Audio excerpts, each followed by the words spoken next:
Companheiro, nunca na história desse país alguém roubou mais do que eu.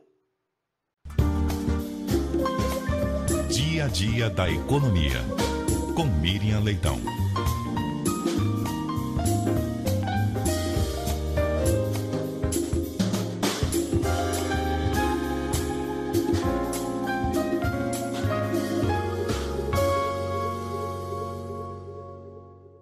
Muito bom dia para você, Miriam Leitão.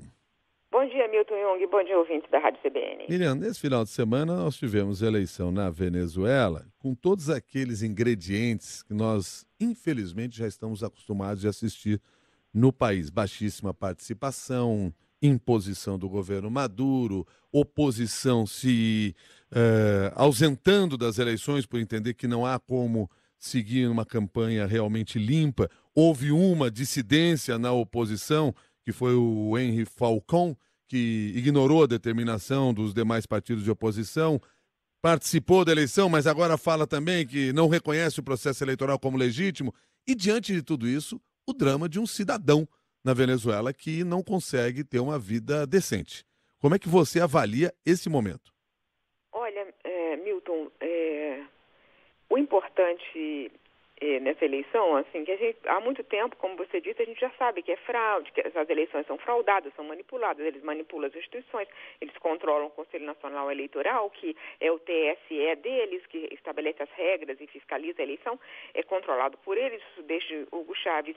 Então, é tudo coisa antiga que a gente já deu aqui. Mas o que eu achei interessante dessa vez foi que, do trabalho dos nossos correspondentes, né, dos que foram enviados especiais pelos jornais brasileiros, o relato está hoje nos jornais brasileiros, eles descreveram exatamente o que era a fraude. E teve fatos importantes que eles mostram, que é o fato de que o eleitor, que depende dos programas sociais, tem que ir com a tal carteira da pátria, ia para votar, a carteira da pátria ia junto, e ele tinha que, depois de votar, passar por um posto controlado pela milícia bolivariana, e essa milícia bolivariana verificava se ele tinha votado, e aí escaneava ali o documento dele para provar que ele tinha votado. Com essa comprovação, nesse lugar, ele não só passa a ter acesso, ele continua tendo acesso aos programas sociais,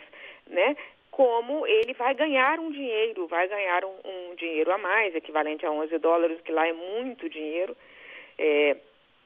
para esse dinheiro como pagamento por ele ter votado. Quer dizer, uma coisa assim de compra de voto oficial.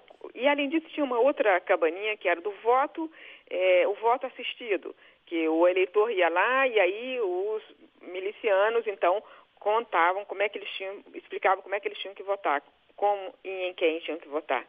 Então isso é feito à luz do dia. Tudo que o CNE fez, o órgão que controla a eleição, foi dizer que tinha que ficar a 200 metros do local de votação. E nem isso eles respeitaram. Então, é um voto absolutamente controlado e vigiado. E as pessoas, algumas entrevistadas pelos enviados especiais de jornais brasileiros, disseram, olha, eu tenho que eu não posso correr risco, esse dinheiro é importante para mim. Esses abonos que eles dão de vez em quando, por exemplo, Dia das Mães e tal, eles dão uns abonos, e isso aí, essa carteira da pátria que recebe.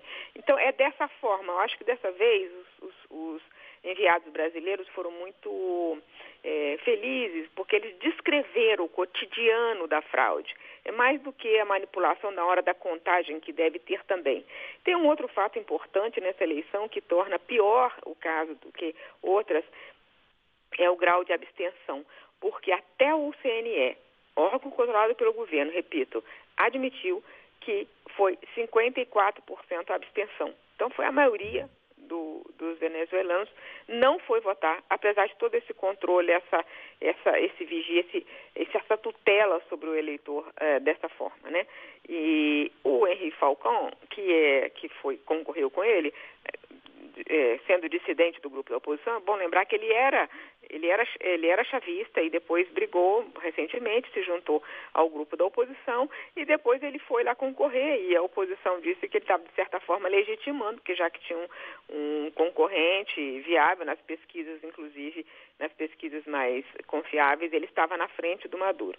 E aí ele está dizendo que é fraude, mas ele participou de uma coisa que já sabia desde o início que era fraude.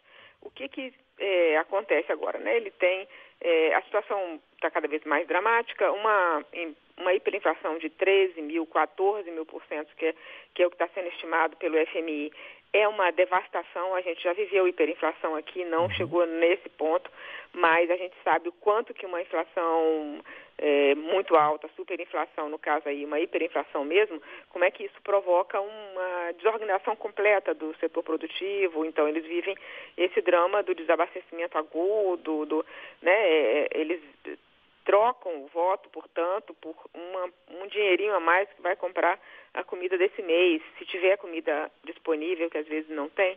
Então, é uma situação realmente dramática, um país em dissolução. O que é impressionante na Venezuela é quanto eles toleram de destruição da pátria, assim, porque isso vem de muito tempo e vem sendo, vem piorando, e quando você pensa que já chegou no fundo do poço, eles pioram mais um pouco. Esse é o momento em que a Venezuela piorou mais um pouco, né, sem nenhuma perspectiva. E o governo americano está dizendo que vai aumentar as sanções contra o governo, sanções econômicas. Então, é possível que a situação econômica fique ainda pior nos próximos meses. E por não suportarem essa situação e não terem força para combatê-lo, o que a gente está assistindo é, da parte mais pobre da população, o êxodo, a saída de dezenas, milhares de famílias, muitas delas vindo para o Brasil. Da parte mais rica são as empresas, simplesmente abandonando a Venezuela e indo embora da Venezuela. Ou seja, é a forma de se reagir a isso, já que internamente não há como atuar. Os mais ricos vêm imigrando há muito tempo. Os mais pobres fogem do país e vêm para o Brasil. Então, nós estamos recebendo exatamente o resultado mais dramático disso aí, que são as pessoas que migram não por uma opção, não porque fizeram um plano sobre isso, como faz a classe média alta há muito tempo abandonando a Venezuela. Os que chegam aqui são os que vêm pela... Outro dia tem uma reportagem na TV Globo que fala assim, por que você veio? Ele falou, pela necessidade. Era a necessidade, ou eu comia ou meus filhos comiam. Ou eu tinha que escolher qual filho comia. Esse é o nosso cenário. Muito obrigado, Miriam. Até mais. Até mais.